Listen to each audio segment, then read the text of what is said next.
think we're rolling here. I can't tell. All right. It says it's streaming live on Facebook. So hopefully that's all good. So, hi, everybody. I'm Scott Skiba, Executive Artistic Director for Cleveland Opera Theater. Welcome to Page to Stage, where we have been chatting with a different member of the creative team, production team, design team, and talking about all the aspects of bringing opera from the page to the stage. Today, we have with us Cassie Goldbach in Cleveland, Ohio. Hi, Cassie. Thanks for joining us. Thank you. Um, Cleveland, by the way. Cleveland shirt, very nice. So Cassie and I have worked together a lot on different continents and many different types of projects. And she is a wonderful production manager, tour manager, stage manager. She's even done some scenic design and lighting design when we've collaborated. So she's got all the things there. So Cassie, we started the series talking. We talked with Matt McCarran about technical direction and scenography. We talked with Brittany Miranda about projection design. Talked with Steve Shack about lighting design. We talked with Tesha Benson about costume design. So we have you now, maybe the glue that holds everything together. Exactly. We can talk about the different types of management, but maybe we could chat just a little about what is production management. Sure. I mean, you were right. Production management is glue or spit or a couple of odd staples you find here and there. You take all of the designers and all of their work and what the director wants and what the capacity is for the artistic organization, and you kind of try to meld that into something everybody is happy with. And in a perfect universe, everything says yes. It all works with the money. It all moves forward, and there's no problems at all. No problems at all. No problems. All the scheduling works. All the technical stuff is within budget. All the artistic needs are met. Everyone has as much time in the theater as they could possibly want, and it works perfectly. So obviously, none of those things happen. Not even in the movies do those things happen. So what is it that you do to steer the ship in the right direction? It's like you're going to hit rough water. Things are going to be wrong. So how do you do it? When do you do it? If a production were to open, let's say in September, like let's cross our fingers and maybe we could still do Carmen the end of September. If that were possible, just like walk us through what's the general process for that? Sure. I mean, for me, I really like to talk to everyone. One of the biggest things that while there is a hierarchy, certain people get certain priorities, that, walking through what people really want, like even if you say, I want a $6 million mechanical truss that is video projection and whatever, what is that trying to convey? What do you really want out of that? Because the more information you have on that, the more knowledge you have at potentially finding other options or balancing, because it's really about balancing. And so it's talking to everybody and hopefully talking to everybody in the same place so everyone can hear what everybody else is wanting, because a lot of times collaboration is part of it and there's better ways to find things out, and that always helps. The other thing is figuring out really early on what the impermeable barriers are. Impermeable. I was not an English major in college. But what the rigid structures are that cannot change. If you are going to be in a building and you do not own that building, there is rigid structure. Financially, there is a rigid structure. There is only so much flexibility that money has. And so there's a rigid structure with that. There is a rigid structure to the title and the script. And so there are certain titles and certain rigidity, and that's my dog trying to get into the library, that can't be changed. And in a way, knowing those really early on actually really helps, because it gives you the structure in which you can say, this is definitely a no. So everything else is a yes until it's a no, and then it's a maybe. And then it's conversations. And sometimes it really does end up being hierarchical, and you hope to give everybody what they want, or at least convey what they think they need and what the production needs. But that's really what it is. I always say that I am water. You move around every stone. You try not to be rigid. It's the best thing I can do is to, keep flowing forward and accepting the stones that are in our way. Mm-hmm. you know, what are some of the common stones you encounter? time and money. Time and money. That's um, been a lot of those together usually. I Mhm. mean, space is a really complicated issue, especially for nonprofits and mid-sized nonprofits and everybody. Everybody wants space until you own it, because owning it is expensive. And when you don't have it, it's the hardest thing to get. And it's usually the most expensive thing of your financial budget. So, time, if you have time, you can get over a lot of obstacles. It's the golden triangle. But time and money, people are mostly flexible in the arts. They understand this is not a perfect world and we're all trying to figure it out. So as long as you have a good team, you can do it. But time or money, hopefully you only have to deal with one of those major issues. Yeah, that would be nice if we're only. It would, wouldn't it? Or one of them is more difficult than the other one, I guess I should say. Yeah. Hopefully there's a higher in terms of which is harder. But yeah, ultimately those are the ones. Everybody's trying to work as much as possible. Not today, but usually, and so that really comes into play. Yeah. Now, you do quite a bit of different management. So, like, how would you unpack for those watching now or watching later, just in terms of people might want a career in this, or they might want to be involved, or they just might want to know more about how it works. Like, what is different between production management versus stage management and tour management? So, like, how does Sure. I mean, the bigger ones, at the very top is kind of general management, and general management is a lot of office work. It's a lot of paperwork. It's it's setting up the structure to allow everyone below you, all these different titles that I'll talk about, to do their jobs. It's usually handling the money, handling the finances, dealing with board members. It's the larger picture ideas of it all. It's making sure the boat has water to float in and has a map. And then you kind of let it go. It's not the details. When I do tour management work, tour management is mostly money and people. You deal with the financial consequences of the tour. You are usually the person on property who is the be all end all when it comes to financial decisions and money discussions. And it is taking care of the humans. A different word for that is sometimes company manager. Company manager doesn't usually deal with the financial elements of it. Company manager a lot of times can also mean a person in one place who's dealing with the people and their lives, since we have so many people from everywhere. So you can either be on the road, or you can have a company manager for a nonprofit organization for all of the out-of-town people. I've done that a couple of times. And then production manager is kind of like tour manager and their friends. It's the opposite. If tour manager is dealing with money and people, production management is dealing with stuff, equipment, and getting it all set. And then the stage manager just literally deals with the stage. It is the show.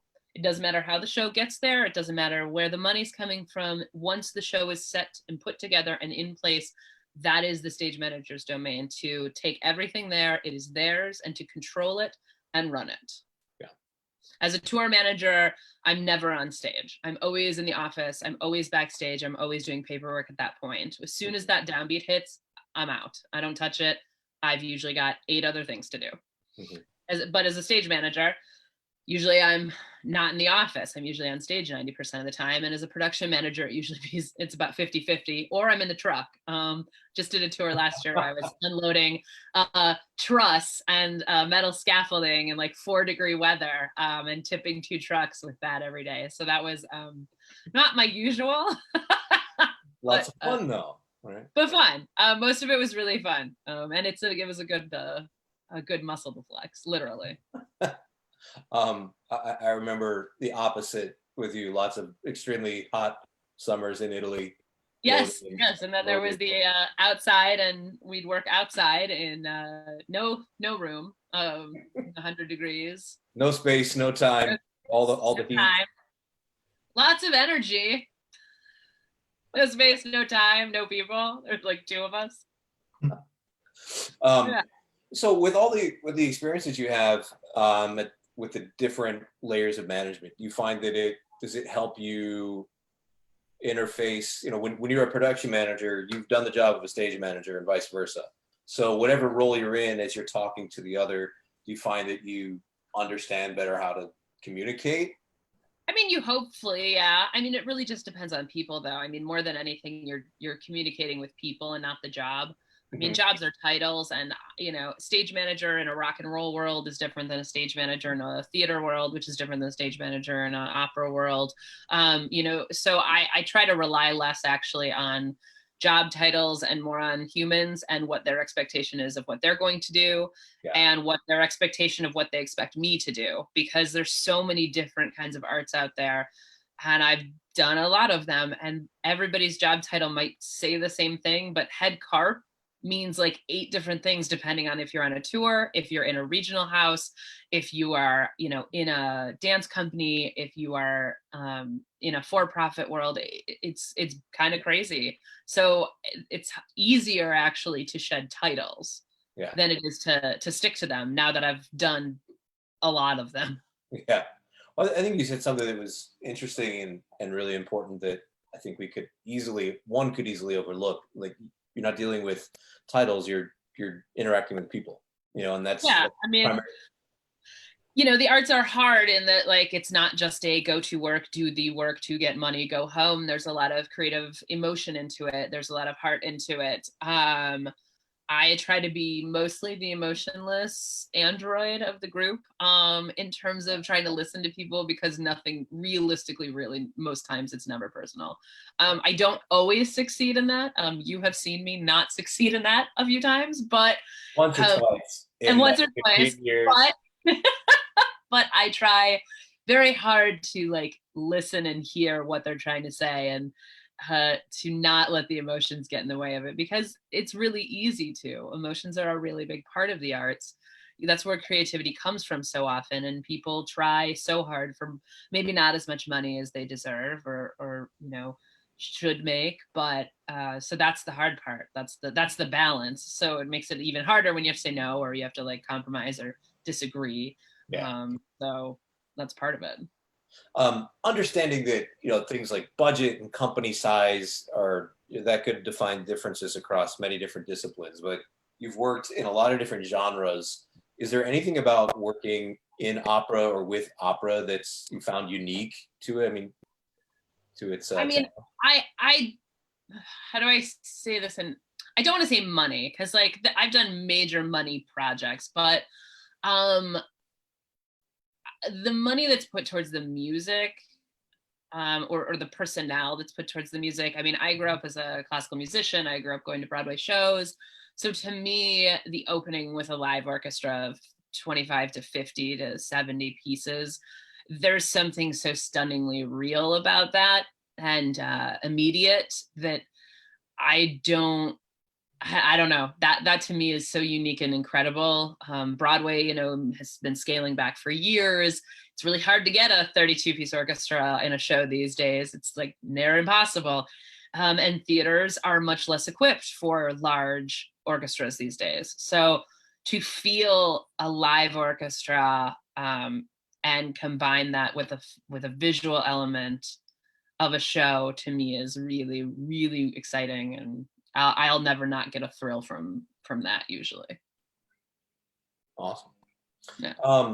What are what are some of the things that I don't know, anecdotally, like if you were to say change the names so that the innocent and guilty are protected, like what are some anecdotal things, like as a tour manager, this thing or these things happened and we steered around it, like you mentioned, the rocks can sometimes be in the way, so how do you steer Yeah. around it? Um, I have non-disclosure agreements on several of my tours. I feel like I have to That's be okay. careful. I've worked with a wonderful actor. I was stage managing a show, and I was working with a wonderful actor, and he was having an off week, and I was trying to figure out why. And he revealed to me that his partner, his love interest, was coming into town, and they had had a discussion about how he was working with himself too much. And we had to have a discussion about how that, and so he was holding it all in. Yeah. We had to have a discussion about how it was affecting the show, Hmm. and he had to have some release. Yeah. And so, you get really personal with people sometimes. And we, So that's like more of a personal issue. yeah, we talked about that last week a little bit with Tesha. And, I Oh, think in the lead up to bringing the production to stage, I think that, she shared just how personal of a relationship it is. And, sure. I think, a lot of people, whether it's actors or students, as they're moving on to a new thing, you build such a personal relationship with the costumes that you feel like, oh, I'm going to really miss you. And I would imagine that once you're beyond that and, a tour is out, the show is on the truck, there's not a touchstone to the people who created it. It's more of, it goes in the truck, it comes off the truck, we play, it goes in the truck. Yeah, Off but the truck. there is a lot of I mean, most performing arts centers are not all made equal. Yeah. Everywhere is different, and the show stays the same, so there actually is a lot of compromise. Hmm. I rarely get to move into a room where it's exactly the way it's supposed to be on Yeah. tour. It's okay, well, we're going to cut these legs, we're going to move these legs forward so you can't see the wings. Props, you're only going to have 6 feet upstage instead of your usual 12, so we're going to need to move some of your 2 tubs to the right. I also had a theater that the day before we got there told us that they had just had a delivery of 26 grand pianos that needed to still stay on the stage, and we needed to figure out a way to work around that, and they couldn't put them into the backstage shop or anything because they had to acclimate for a keyboard convention the next day. And this was not a super large theater, so we had to figure out where to put 26 pianos around the back, like around in like a ring around our How set. did you do it? And What did you do? we ended up moving the entire show like 8 inches over, so it wasn't exactly on center, which is something we would never really do, so that the stage left wing, which was slightly larger, could house like half of them. And Okay. then we hung them around in a U around the outsides and put the chorus baffling. They had those tall chorus baffling Hmm. in between them and our enormous 2-level set with 4,000 props. This show I worked on is very prop heavy and physical stuff heavy. So there's stuff everywhere. So we had to also protect the pianos. So yeah, it was a really exciting first 2 hours of my day trying to figure out where they would allow us to put these pianos. And we did the entire show like 8 inches or a foot off stage or off center, Hmm. which for the artists was the weirdest thing they've ever done, they say. Did you move? Do you have a dance line or anything? Yeah, we bring in our own floor Yeah. because it's a percussion show, and so we have like a sprung floor. So the numbers were the same, but you can still see exactly where center is in Yeah. most of these theaters. So it was a weird day. So yeah.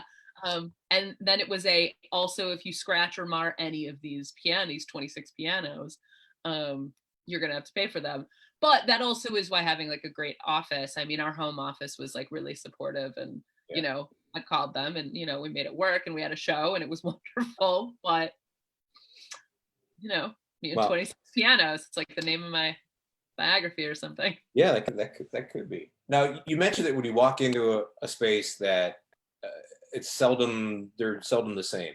Is there anything that you protect as a production manager, tour manager, is going in to say, okay, these are things that can't change? You mentioned those impermeable things with the production.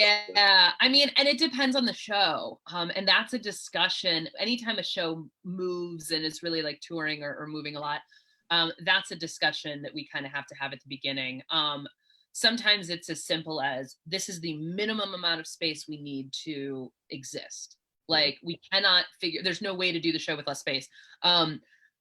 So I had a set on a tour that was 2 feet too deep. And the people booking it were trying to figure out how to get into the space. And it's like, no, it's all in, like, you can't move it. This is physically impossible. So we ended up taking the radiators off the back wall. to get us the extra space.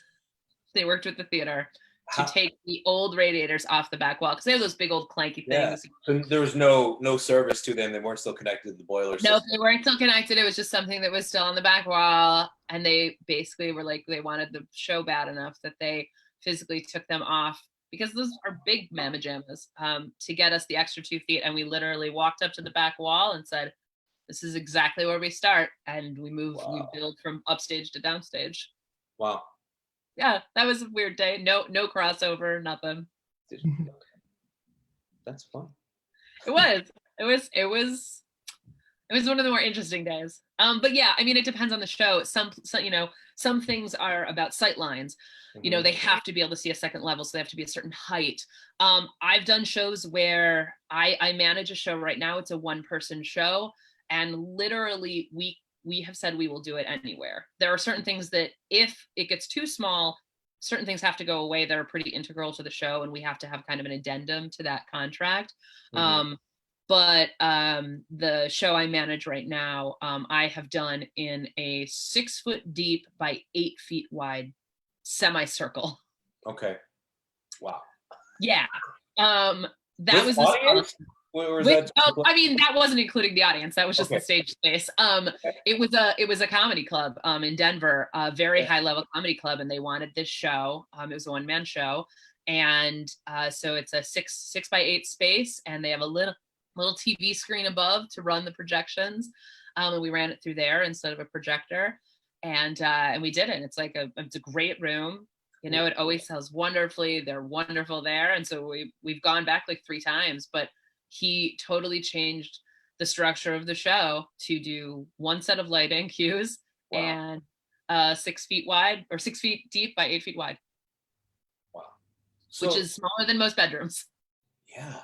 Yeah. So, I mean, obviously not to a place like that, but when you're traveling to a show, with a venue where the footprint would maybe shrink or expand, how does that work with the lighting design? Do you have a standard plot, like, unless it's a space like a comedy club, does it like, well, here's part A, this goes everywhere, parts B, part C can contract and expand? Yeah, a lot of shows will have an ABC track, or at least an AB track, in terms of lighting, where you don't have these backlights, you don't have this side fill, and that's part of the restrictions of when you start touring. You start working with the designers and the owners and the bookers into, what is justifiable, what is an allowable exception, what can come out in some of these smaller rooms, because you have to fill dates, it's how it all works. And so there will be things that, we'll have a lighting director or a master electrician on the tour, and they'll have a list basically of like, these are the things that can come, these are the things that can go away. Ultimately, if the venue gets booked, and it means everybody has signed off on it, and your job is not to question that. Your job is to say, when you walk in at 8 o'clock in the morning, I have a show at 8 o'clock at night, no matter what. So what can I do to make it work to the best way possible? And most of the time it works out really great. And most shows are, there's very little, there's somewhat flex, but everybody's used to it and it's not a problem. But every once in a while you walk into a room and it might not be perfect for it, and everybody scratches their head for a moment and goes, all right, let's see how this can work. And you do. Nice. Yep. So we just give maybe a shout out to our friends and extended family over in Italy who are hit hard by this as well. Yes. We had a lot of fun times there. I see that Chandra actually Chandraugi was like, hey, bacione. Hey. But we did a lot of fun and adventurous things there. What's maybe like the most outrageous thing that happened producing there and managing there? I mean, the time when the orchestra kind of like went on strike at intermission of the dress rehearsal was that was fun. That was absurd. That was I mean, I wasn't the other thing, some people not to be named getting stuck in a truck overnight. I may have been one of those. I don't know. No, I'm not gonna say. Getting stuck in a truck. I mean, yeah. Again, it's mostly the people stuff. I mean, yeah. All of those rooms were beautiful and absurd. Mm-hmm. They were. So that was a lot of it, but we walked in and we understood what we were up against. It wasn't like we had built this show for this, brand new spanking theater and didn't know what to do when we came into this, 300-year-old, 400-year-old opera house. It was, we built the show for a 400-year-old opera house. So that made it a little easier. But yeah, I mean, the orchestra quitting or striking or whatever they did at intermission. That was a fun one. My favorite, I think, was one of our outdoor ones where the power didn't get hooked up. Yep. And it was about 30 minutes until the show, and we couldn't power it up. So I think Bianca called her boyfriend, who brought a generator and powered the concert from the generator. The other one was that enormous horse sculpture, or no, the spider sculpture that they would not move. That was in the middle of the stage space in the courtyard. We were supposed to be performing the opera. Yeah, we got to get Candace on here at some point to talk about our friend Spider in the middle of her production. That was that was great. Walking into that was because again, there's a language barrier and there's also a whole different set of politics. I'm very much used to just going to whoever is in charge at the venue or whatever and just figuring something out or working something out and talking with my office and talking with my bosses. And the world of Italian politics is murky at best.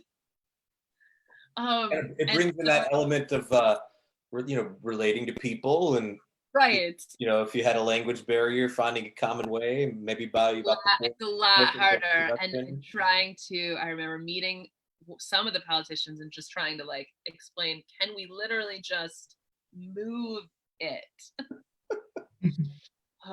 So yeah, that was good memories, and it was hope all our friends there are doing as well as can be. Yeah, I hope so. I hope everyone's being really safe because it was a wonderful place. Any other Christopher always has a lot of great questions, but anything before you open up some questions, anything you'd like to share in particular? No, but when this opens back up, Cassie's going to be open for business, so don't feel afraid to hire me. Well, yeah. I mean, what's your take on just the current situation where things are? Are you someone who's trying to figure out how to do things in this world? Are you someone who says, all right, we'll just take a time out and then we can onboard, we'll come back on board? You know what? This hit me pretty fast. All of my projects, I was managing 3 tours at the time when this started really happening in early March, mid-March. And that week where kind of everything was shutting down, I was in St. Louis auditioning another show and running a show. And I think it was the day of the callbacks and it was Sunday night, and Ohio had shut down at that point, and St. Louis was looking at shutting down. But we had already, I would say 150 dates probably already canceled in our touring schedule from our 3 tours. And they were continuing, and we knew the next day they would continue. So I actually advocated a hard shutdown. So we actually worked towards shutting down this one producer I work with. We worked towards shutting down the company and basically putting it to sleep, as I call it, putting it on sleep mode for the next 4 months. We have not chosen to do anything over the summer. We've moved everything into October and beyond. So I took March and April to shut down and say, I am going to wait. There's too many unknown questions. The entertainment world does not know what it's doing. And I get hired by people to do work. So I do not have a lot of power in this right now. So I have a few things at the end of the summer. I have 1 gig in the summer. I don't expect that to completely come through, but we'll see. But I am in a, let's wait and see, let's hunker down. I'm in a position where I own my own company. I run my company. So it's just me, we shut down, and I'm waiting to see what happens because I'm at the mercy of a lot of other people. Performing arts centers, I can't do anything really with what I'm doing for the most part right now until Performing Arts Centers opens up, until they open up, and until I see that happening. So I'm getting a lot of yard work done. I finished a 1,000-piece puzzle. I realized I hate puzzles. You can't stop once you start. It becomes No, and you have to keep going or you feel terrible, but then you finish and you're like, oh, I hate puzzles. So I hate puzzles. I crocheted a blanket, but I only know one stitch, so it all looks the same and is very boring. I've washed every sock we own, and I'm playing the Find Your Sock a Friend game. how So many then, how many lone socks do you have? so far I think it's like 16. But I think we've now figured out we have 1,000,000 socks. Like literally, I think we have 100 pairs of socks or something insane like that. I think there's some kind of mask pattern for socks, right? No, there is. But all of our socks are, because my husband and I both work in the arts, all of our socks are disgusting. Like, so you would never, even if they're clean, you could never walk out into the world wearing one of these sock masks because people would think we had the plague. That might keep people at a greater It distance. will very much, but we're weird enough that usually happens anyways. So yeah, I'm a wait and see. I think the world has to start going back to the like quote unquote essential stuff first, and feel safe. And it's going to take a while for people to feel safe at a movie theater in a dark hall with a bunch of strangers for an extended period of time. I think we are going to take a while. I think we're at least a summer away from things in the arts really ramping up. I'm hoping, everybody can socially distance 6 feet apart in a park and listen to an orchestra or something. But in terms of bigger productions, in terms of dance, in terms of my tours, I don't see us, going into enclosed spaces and watching people, make love and sing love songs and kiss on stage and feel totally comfortable with it. I went to the butcher today and somebody wasn't wearing a mask and I was like very agitated. Yeah. So Yeah, even thinking of how to create a safe rehearsal and performance environment. yeah, Thinking, do we put everybody in giant bubbles? Do we set it in outer space or underwater so you're closed? Yeah, everybody's in plexi. Well, actually, I had a friend. We had a friend who was working on a set that was going to have a bunch of plexi in it, and actually, plexi is so expensive now. They're not doing it like that anymore because everyone's using it for grocery stores and things like that and buying it. So, like, you just can't find. I have a lot of plexi in storage if you need it. I will let them know, but I mean, they're not doing much with it yet. But yeah, I mean, like plexi is, through the roof. So creating that, and again, I think we as artists are going to need more information from the states, and I think more states need to be doing the same thing at the same time. Yeah. As well, so we can, it's going to be easier to make safe spaces especially if people are coming from other places, if we can get more information, from a higher level, whatever that is, city, state, county, government, federal. Yeah. So Christopher, do you have any questions? We'll start with some hot takes. You go home after a day of work, you open the bottle of wine. Who's causing the frustration most often? Everybody. This is a really dangerous question. Wow. He's got great questions. He does. Usually it's people that are not involved in the production. That can be management, that can be producers, money people who are very separate and aren't as well known. But it is also sometimes then let's leave it at that. Is it wine or is it brown drink or other? You know what? It really depends. It is either wine or brown drink. Like if I'm drinking a Manhattan, it means it's really rough. If I'm drinking wine, it's probably okay. And if I'm drinking neither, don't go near me because it means like something catastrophic is happening. Nice. And well, with this, I've seen like numerous estimations on when we're coming back. Sure. And obviously we're currently moving into a temporary or more permanent digital stopgap. How can any of these positions potentially be translated into a more digital environment? Some of them absolutely can. When I do work as a tour manager, depending on the size of the piece, I'm not necessarily always on the road. So that is great. I work with 2 producers, one out of Vegas and one out of St. Louis. Those are 2 of the bigger people I work with, and I maybe see them 4 times a year, if that. So we're already working from a digital basis. But I really firmly believe that while there's a bunch of people out there doing some really fun digital art and some really great stuff to hold us all together, art is a communal function. Art at its base, people need people. And we're going to have to get back to that somehow. As a stage manager, depending on the show, I have called a show blind with a headset on from a basement not near anybody.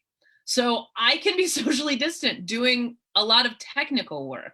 It's less my jobs, actually. It's more carpenters, people putting stuff together, builders, and artists, and musicians. You can only put musicians so far apart before it, starts to become problematic, or you start having to increase the amount of money you have to really digitally keep everybody together. As soon as you start working with click tracks, you can keep them as far apart as you want, but that's a huge amount of money, to do that kind of thing. So for me, not that difficult. I spend a lot of my time by myself doing work, but for the people that I facilitate, it's gonna be a lot harder.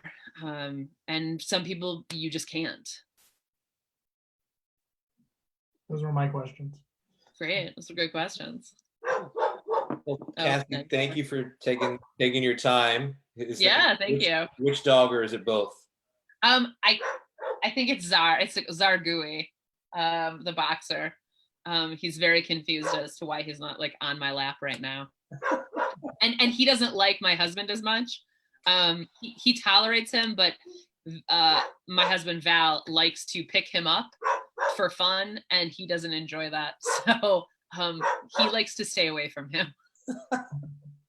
Well, again, thank you. Thanks for joining Page to Stage and sharing all the insight about everything you do. Christopher, thank you for joining us. I'm telling you, man, at this rate, you're in line for the first class ticket over here to see some productions with you. That would fire an airplane. You know what those are right now. Yeah. Maybe a slow boat or something like that. Be distant. Well, thank you both. Hope you have a great day. Hang in there with everything. Stay safe. Yeah, you too. Thank you. Thank you. Bye. Bye.